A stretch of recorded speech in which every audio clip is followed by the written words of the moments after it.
بسم اللہ الرحمن الرحیم۔ اطہر وائس کے معزز ناظرین حضرات، السلام علیکم۔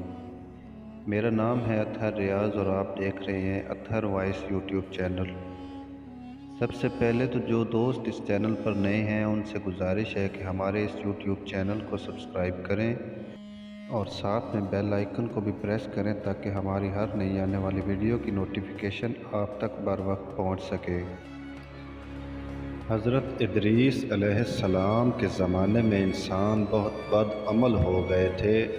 فرشتوں نے بارگاہ الہی میں عرض کیا کہ مولا، انسان بہت بدکار ہے اور یہ خلافت کے لائق نہیں، انہیں معزول کر دیا جائے یا کم از کم خلیفہ یہ رہیں اور وزیر ہم، تاکہ ہم ان کے بگڑے کام سنبھال لیں۔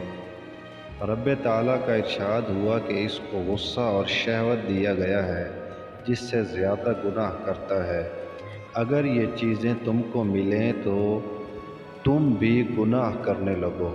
فرشتے بولے کہ مولا کریم، ہم تو گناہ کے پاس بھی نہ جائیں گے خواہ کتنا ہی غصہ اور شہوت ہو۔ حکم ربی ہوا کہ اچھا، تم اپنی جماعت میں سے اعلیٰ درجہ کے پرہیزگار فرشتے ڈھونڈ لو، ان کو غصہ اور شہوت دے دیتے ہیں، پھر امتحان ہو جائے گا۔ چنانچہ ہاروت اور ماروت جو بڑے ہی عبادت گزار فرشتے تھے انتخاب میں آ گئے۔ حق تعالیٰ نے ان کو یہ چیزیں یعنی غصہ اور شہوت دے کر شہر بابل میں اتار دیا اور فرمایا کہ تم قاضی بن کر لوگوں کا فیصلہ کیا کرو اور روزانہ اسم اعظم کے ذریعے شام کو آسمان پر آ جایا کرو۔ یہ دونوں 1 مہینہ تک ایسے ہی آتے جاتے رہے۔ اتنے عرصہ میں ان کے عدل و انصاف کا عام چرچا ہو گیا اور بہت مقدمے ان کے پاس آنے لگے۔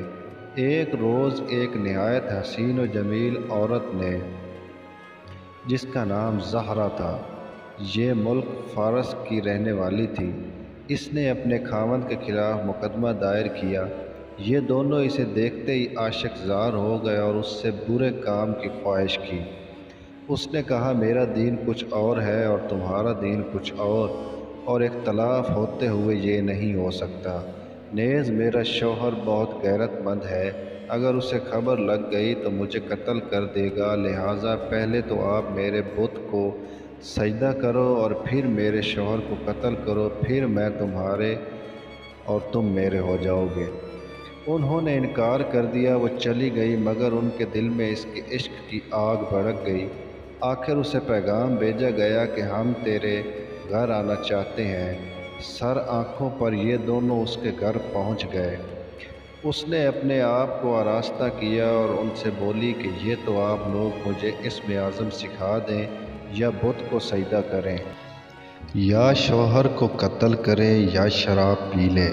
انہوں نے سوچا کہ اسم اعظم اسرار الہی ہے، اس کو ظاہر کرنا بہت ظلم ہے، بت پرستی کرنا شرک ہے اور قتل حق العباد، لاؤ ہم شراب پی لیں۔ چنانچہ شراب پی لی۔ جب شراب پی کر مست ہو گئے، زہرا نے ان سے بت کو سجدہ بھی کروا لیا، اپنے شوہر کو قتل بھی اور اسم اعظم بھی پوچھ لیا۔ زہرا تو اسم اعظم پڑھ کر صورت بدل کر آسمان پر پہنچ گئی۔ حق تعالیٰ نے اس کی روح کو زہرہ ستارہ سے متصل کیا اور اس کی شکل زہرہ ستارہ کی طرح ہو گئی۔ جب ان کا نشار اترا تو یہ اسم اعظم بھول چکے تھے اور اپنے کیے پر نادم و شرمندہ تھے۔ حق تعالیٰ نے فرشتوں سے فرمایا کہ انسان میری تجلی سے دور رہتا ہے۔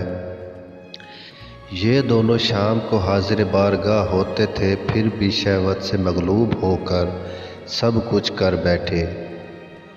اگر انسان سے گناہ سرزد ہوں تو کیا تعجب ہے۔